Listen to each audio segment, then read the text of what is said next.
Okay, so I was at Sonic recently, and I was about to hit the road going somewhere. So I ordered my drink, and this girl comes out. She's on skates, and she looks terrified. And her name is Gracie. I only know that because of the rest of this story. I'd ordered a drink and some food because I was going to eat on the road driving to my next preaching appointment. Well, all she brought out was the food.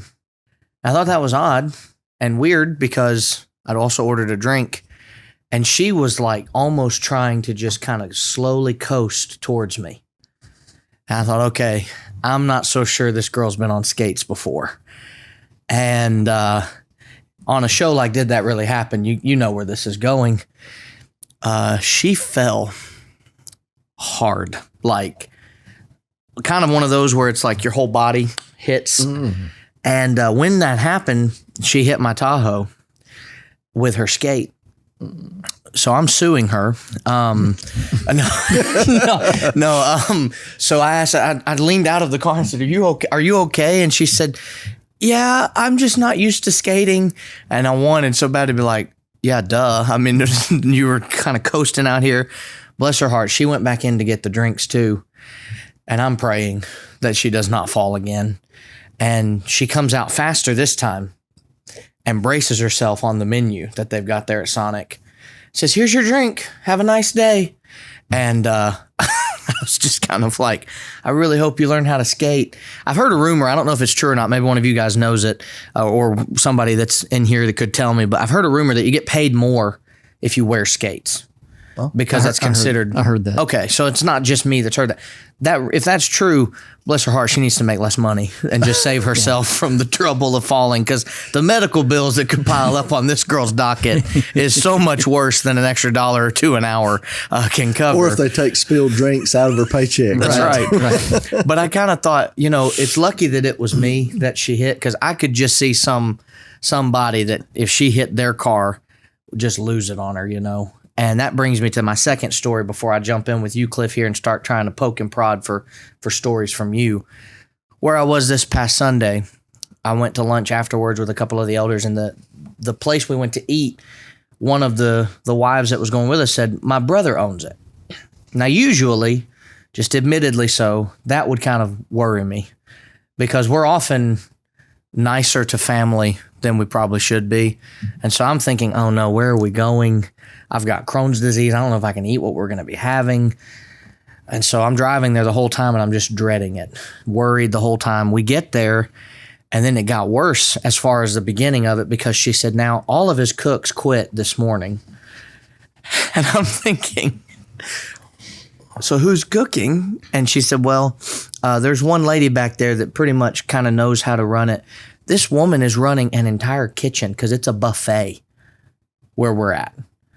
Bless her heart. I mean, I walked back to wash my hands, and I could hear her screaming, I need whatever chicken you've got because we're almost out. And so I'm looking at the buffet, and it doesn't look like it's a bad spread necessarily, but they're out of a ton of stuff because they said they'd cleared out the buffet and restocked it 3 times that day.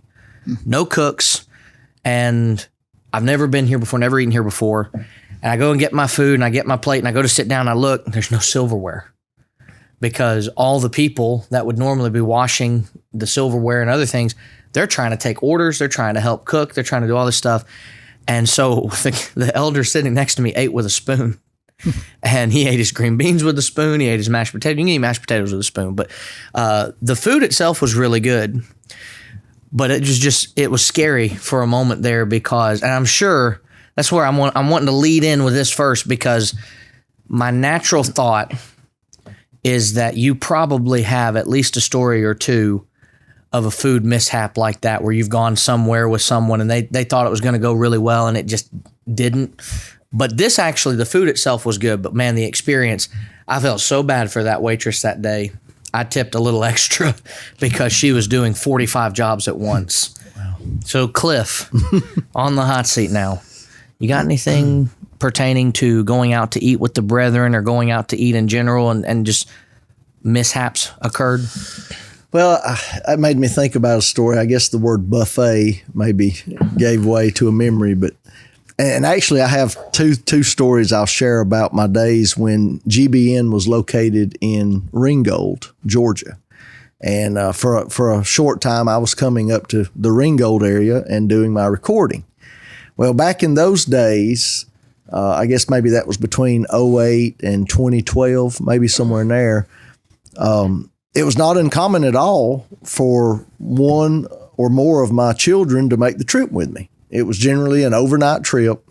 I would come up, if I remember correctly, I would record some the day of, then spend the night, get up the next morning, record some more, and come home. And so it was a really good time for one of my children to come with me. We could have a road trip and spend the night. And so we did that. We did that a lot back then. And on one particular trip, I not only had one of my children, but I had a nephew that he and my son, they grew up just as close as they could be, practically like brothers growing up. And he made the trip with us, and it was always fun. It was always fun when this nephew made the trip. And so after recording one day in the evening, as I recall, we go out in the Chattanooga area. We go out to a Chinese buffet. And just all kinds of food. And my nephew, who is, as I mentioned, he was always fun. He was a hoot to be with. And to give you an age, at this point, he would have been around 8 to 10 years old, probably at that point. So we're going through and the buffet, and they're pretty well helping themselves. They're old enough to get their own food for the most part. And then when we get set down, I notice that he's got some dessert already. And I want to say maybe it was a cosmic brownie. I'm not for sure, but you know what I mean when I say that.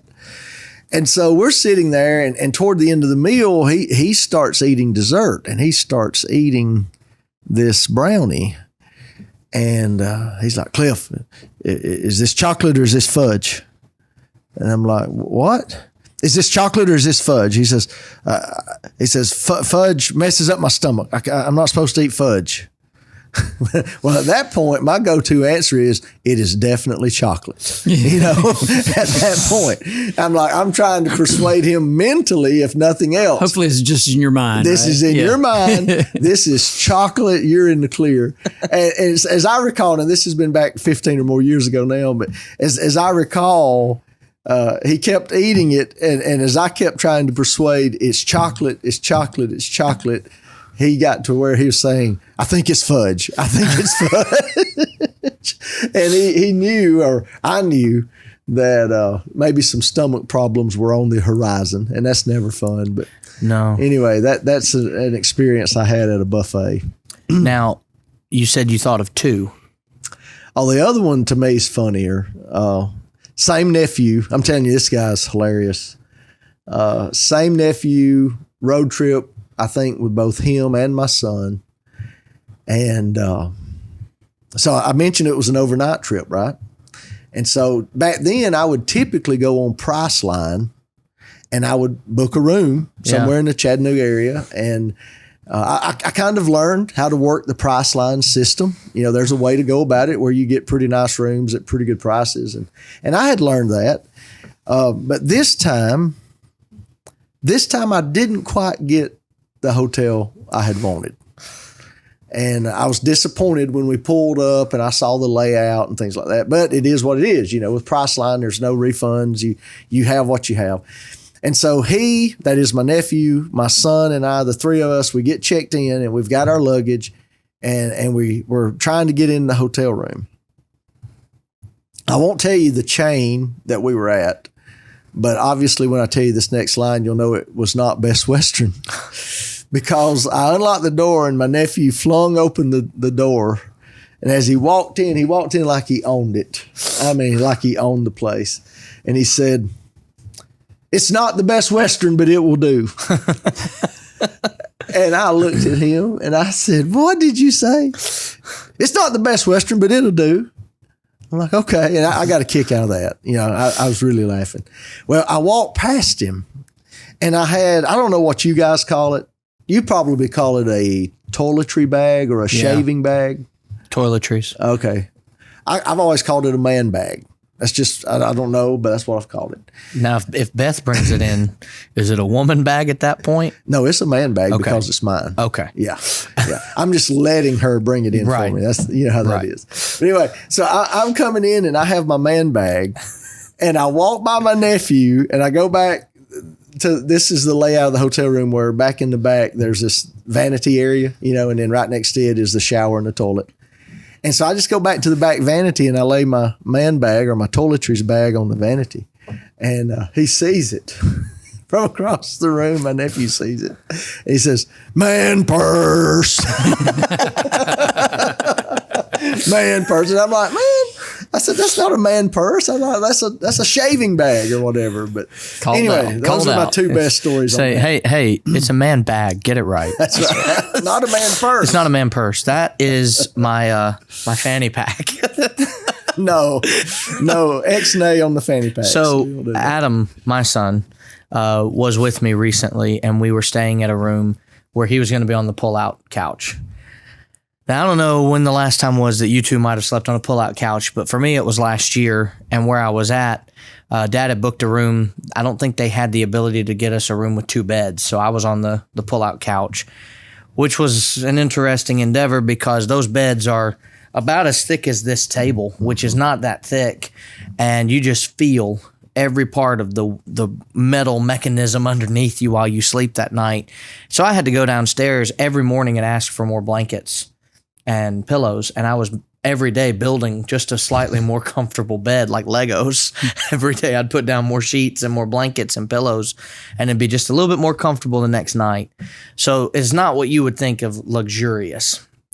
Well, Adam, who is 6, was with me, and most of the places we're only going to be there a night, and we have our daughter with us too, so we don't pull the bed out because she has to be in her pack and play. He just sleeps straight on the couch because he's still small enough to do that. So I don't know that he's really ever seen this happen before. So I pull the couch cushions off. I open the bed, and he goes, "Now that is fancy." And I thought, okay. And it got better because then he said, "Daddy, this is luxurious." What 6-year-old knows the word luxurious? Because I don't even know what that word is. It's got to be a Clark. He's got to be, right? And not me as a Clark, but him. But he was so excited about sleeping on the pull-out couch, and I remember just looking at it and thinking, just wait, buddy. One day you'll look back at this and go, my daddy was mean making me sleep on that pull-out couch. I could have slept in the bed that he had. Hey, note to self.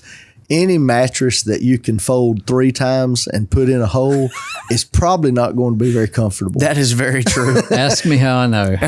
My little camper. That's what it was. It would fold up, turn from a couch into a queen mattress, basically, And so that's what we camped on for last 1.5 2 years. I don't know, however long it's been, 3 years almost. You can be young when you start sleeping on one of those, but after not too long, you become old. Didn't you have shoulder surgery? I aged 10 years. Didn't you just have shoulder surgery the other just a few months ago? It's not been long. Is that why?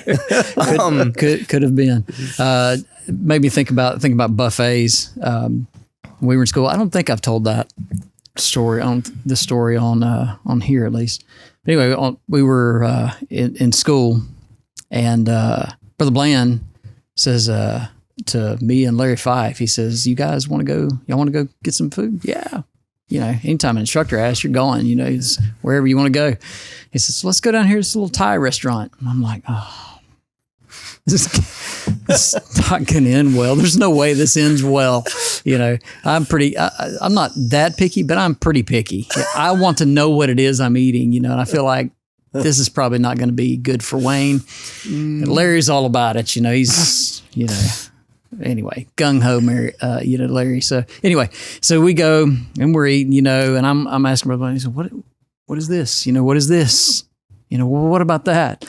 So I'm like, pickily, putting stuff on my plate, and I'm getting a little bit, and I go sit down and eat, and that looks okay. And they come back and they're piled on, and so, and we're at lunch, so you only have an hour, but you got to consider driving time, getting there, and things like that. Waiting in line, because you pay and then you go fix your food and then you sit down, and as most Asian restaurants are, as far as buffets are, and anyway, so we get our food, we finally sit down and all that, and we're getting after it, and it really wasn't bad. I thought it was all pretty good and everything, but we get back and it's not good. I mean, we have chapel, just the real afternoon chapels real quick, and then you get into class, and I sat down and got right back up, and then directly I hear the bathroom door opening behind me, and then directly I hear the bathroom door opening behind whoever that was. Directly, it was the three of us. Oh no. Joined together. Whatever it was bad. So that's as much of that story as I'm going to tell, because I'm not going to be graphic. What happened next? It was rough. What happened next? No. Well, a lot of pain, a lot of screaming. Okay. You talk about going to eat with an instructor. I went to lunch with Don Walker once. And Brother Walker was a brand new instructor at the time. And I don't know if you had an experience with a brand new instructor when you were going through the 2 years, but I know we both did. And we've talked about it because one of them was my dad with him. Yeah. And the new instructors, they either come in and they have something to like prove, or they come in and they're not necessarily trying to prove everything. They're just kind of more laid back. Brother Walker had something to prove as far as he wanted to make sure we were studying, we were doing the work. And he came in, and I'll never forget one of the classes. He said, "You see that midterm there? Yeah, cross that out." We got all excited. We crossed the midterm out? Yeah, absolutely. We'll do that. And he goes, next Thursday, just send me a 9-page paper on the Messiahship of Jesus in the book of Matthew. I said, "Can we put the midterm back on the paper, please? Because that'd be better for us." Well, we went to lunch one day, and I knew he was giving us a test that day, and I was struggling because I'd been at the doctor a lot. I wasn't getting the material to hit my brain the right way where I could remember it. I was just really struggling. I said, "Brother Walker, what can I do for you to not give us that test today and do it like next Thursday?" And much like our buddy who's off to the left of us here, Jonathan Burns, he loved lemons. I mean, when we would sit down, he'd say, "Bring me bowls of lemons," and they would do it. And so he said, "Well, this lemon here that I didn't use, eat the rind of the lemon, and I will let you get out of this test." And I said, "Absolutely." I've never eaten a lemon to my knowledge, certainly never on purpose until that day, but I took that lemon and I ate the whole thing. That whole little square lemon, the slice, I put the whole thing and just ate it. And I got done and I said, "Thank you for, taking that test and not doing it." And he said, "Brother, I'm about to teach you a very important lesson on lying." He thought it'd just be funny if he could get me to eat a slice of lemon. So he told me, and then he said, "This is an interactive illustration on how lying is destructive and hurtful." And I said, "You do realize I have a stomach disease, right?" He said, "Yeah, that's why it's funny." So I ate that whole lemon piece there thinking I was getting out of this test, and then walked in with all the stomach pain that came from it and still failed that test after that. But he was really a good instructor, as I know we would say the same about Dad. And who was it that came in for you? We were there when Bobby Liddell first came. What was that? Okay. What was that like? Let me call him first. Yeah. Hold on. No. I'll just tell you this. I had Brother Liddell for at least 3 or 4 classes, it seems like, if I'm remembering correctly. And I definitely remember this one. I had Bobby Liddell for Ezekiel and Daniel. And I just wish you could see our final and our tests. As now, I don't have it in front of me, obviously, but as I recall, it was mostly discussion type questions. Oh man. A number of the questions required paragraph answers. That's the way I remember it. And that was an experience. His Ezekiel and Daniel class was quite difficult, to say the least. But he was new. We were there. We were one of his first classes. He hadn't changed. No, no, he's probably one of the greatest encouragers that we've got there. We're always saying, "You can do it, brother." Yeah. And he would tell me that in class, and one day I said, "Well, you want to do it for me?" Because I'm not so sure I can right now. Brother Elkins, I was one of the last classes that ever had him, and Sister Elkins was grading our final, and we had 1 John through Jude, and we had 4 tests to take for our final, one on each book that he covered, which was rough because you kind of have all of these writing, and then you got all the memory work, of course, that Brother Elkins would have you do.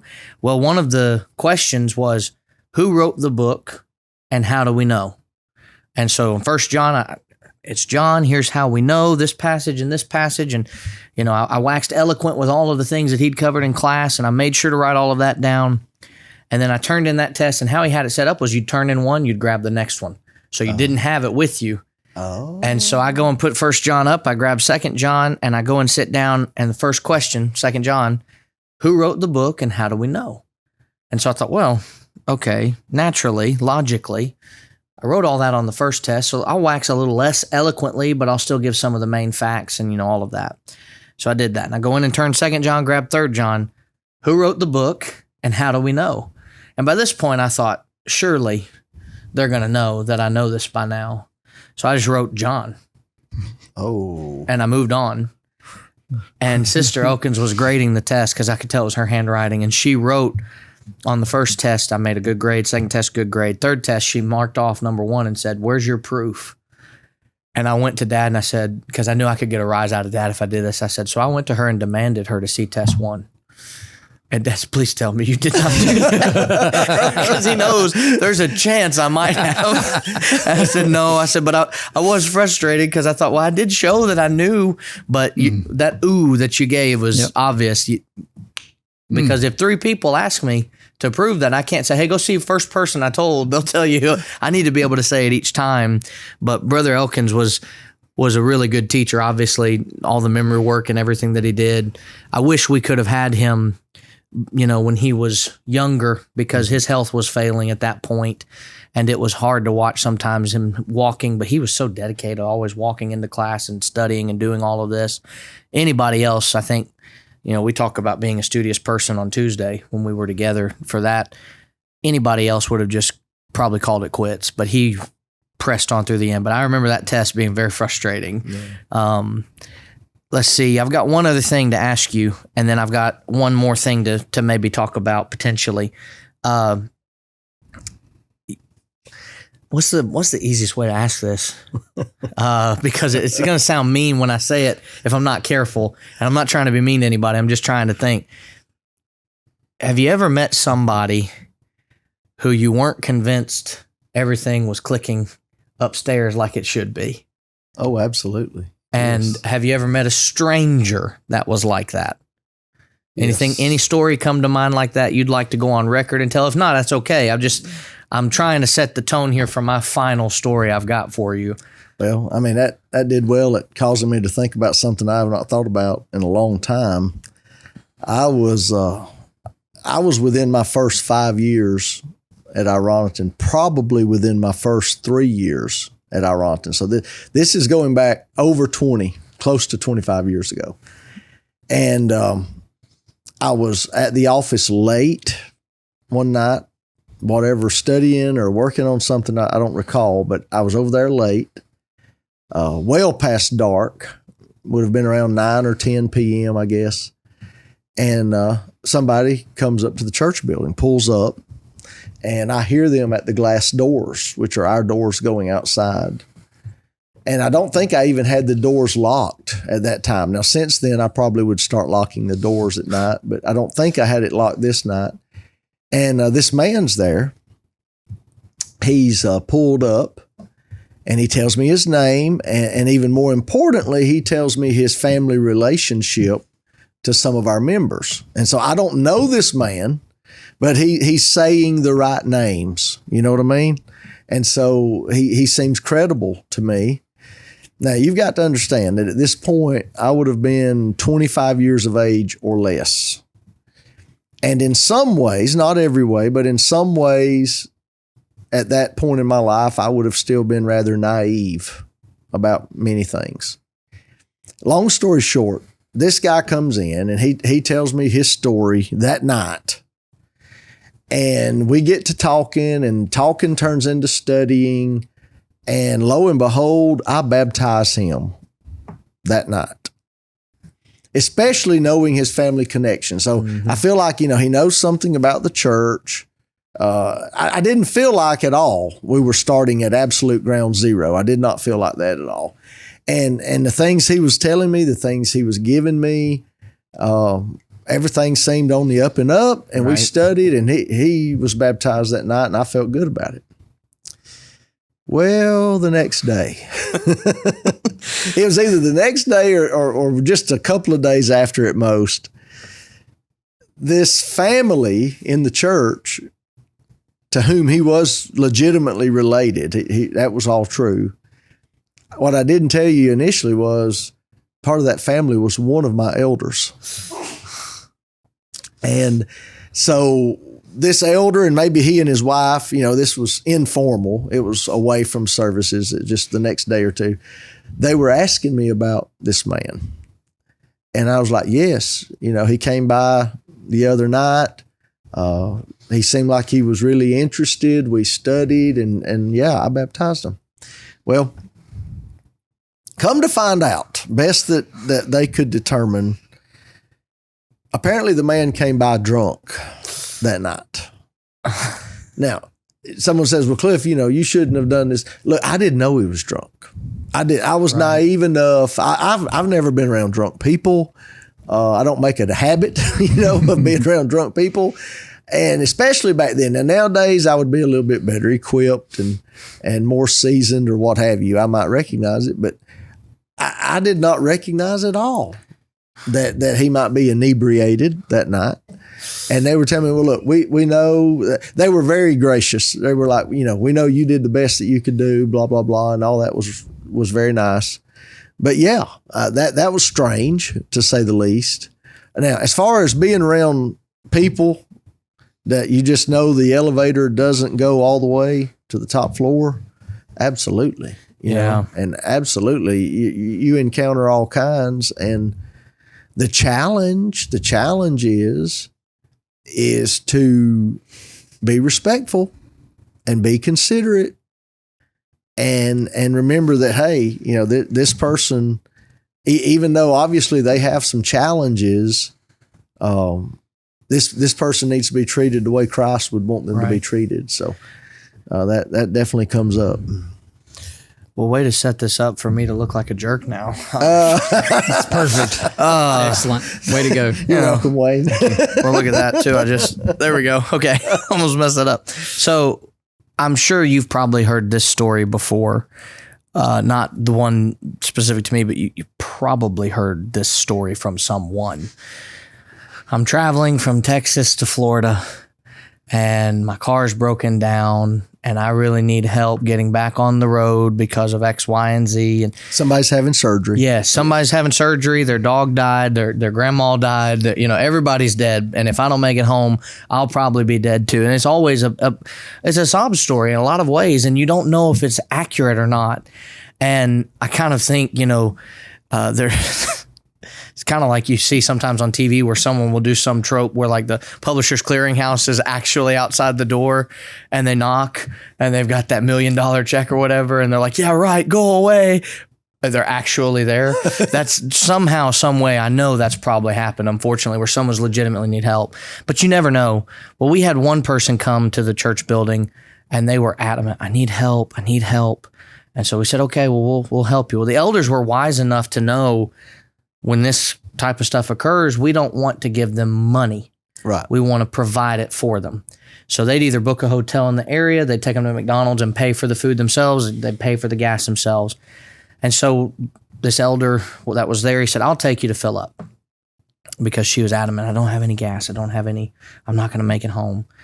And she started to say, no, it's okay. I don't have to be taken by you. I know you're busy. And I remember thinking, okay, that's weird. That's a red flag, Well, I take her there and he comes back like 20 minutes later And I said, how did it go? And he said, well, she could only get $2 worth of gas put in her car because it was so full. And she had thought we were just going to believe her. Well, then we had another guy come once, and this is the one where I don't think things were clicking as much upstairs as they should have been. But if you know Ryan Manning, and if you've listened or watched this podcast, I haven't talked about Ryan much on this particular season, but Ryan loves to egg people on. And it was one of the most frustrating things working with him because we would get put into situations that I felt got worse because Ryan would be like, well, you shouldn't do that just out loud. And the person's like, well, I know I shouldn't do it. And there'd just be this back and forth. But Ryan also has this ability to seemingly come across as so docile when he says it that it's not like he's trying to pick a fight, but it still is like, dude, no, we'll get out of this if we're both quiet for 30 seconds straight, I promise. Well, this guy comes over and he goes, I'd like to study with the pastor. And I said, well, you could certainly study with our elders if you'd like. And he goes, not the elders, the pastor. I said, well, I'm the preacher here. And I said, there's another minister as well. And he said, well, I'd like to study with y'all about something I've discovered. Okay. So we go into the little library conference room we have there in Somerville, and Ryan and I are sitting down, and he says, do y'all know who Yeshua is? And I said, who? Because I'd been a while since I'd heard that name. And he said, that's what I figured. So he starts going off on this spiel about Yeshua, and I'm struggling to figure out who he's talking about at first because I'd not heard the name Yeshua in quite some time, and it's not the average Sunday school topic either. You know, I don't remember in Engraving Heavenly Truths they'd be like, who was Yeshua? And you just flip it over and it's Jesus. And so we're struggling and having all this, and I'm trying to figure out what's going on. Meanwhile, looking back on it now, Ryan is egging this dude on and just going, yeah, what else? Just like, keep coming. And he finally says, Yeshua is the real Savior. And we're like, oh, okay. And I said, I'm sorry, but are you saying Yeshua is Jesus? And he said, no. And he got real upset. No, I'm not saying that. Jesus is made up. He's not real. Yeshua is who we really need to be looking to. And at that point, I was ready to just kind of go, okay, you know, God bless you. I'm not sure we're going to get anywhere. But Ryan decided to keep us there for another 30 minutes with the guy. And he kept going, well, how do you know that? And so it just, at the end of that, I was like, what is wrong with you? It's 4:30. We could have been done with this an hour ago if you'd have just let him go and be all right. So Ryan, if you're listening to this, kick rocks, okay? And I love you, and I appreciate you, and I hope to see you soon. Cliff, thanks. I know this is probably a little less comfortable than normal. It's awkward, I know, to go on record and to put things on the record. But I promise you that it is well received and people will enjoy this. And every story, you know, that you could possibly tell, we know can't be told. And both Wayne and I have stories too that we would never tell on the record. So we understand that's kind of feels like you're on the hot seat the whole time, I'm sure. It's over now. Don't worry. Right. I promise. And we'll put all the stories that he told us off air in the show notes. No. We appreciate you so much, Cliff, for taking some time out of your schedule to be here with us. Brother. Well, thank y'all. Wayne and I have to be here, but you didn't, and we appreciate that. Well, thank you. So we know it took some time to get here, and we hope and pray your drive home is safe and that we see you again here soon. One of the things we did not really cover that I just want to cover real quick is that you are doing some adjunct teaching at MSOP as well. You taught last summer on the miracles and parables. And when I travel and tell people that you teach even in the summer school, people come up to me and they say, that's the preaching the gospel man, right? Yes, that is. And I say, oh, that is so good that y'all have him. So your work in the kingdom is well appreciated, well understood, and well received. And so we're thankful to have had a moment of your busy schedule to do this. We've enjoyed it. We look forward to the next time. Wayne, kick rocks. I'm so fed up. We're almost done. Seems right. And I'm ready for you to go back home because I want to go back home. Well, everyone listening and watching, thanks. Take care. God bless.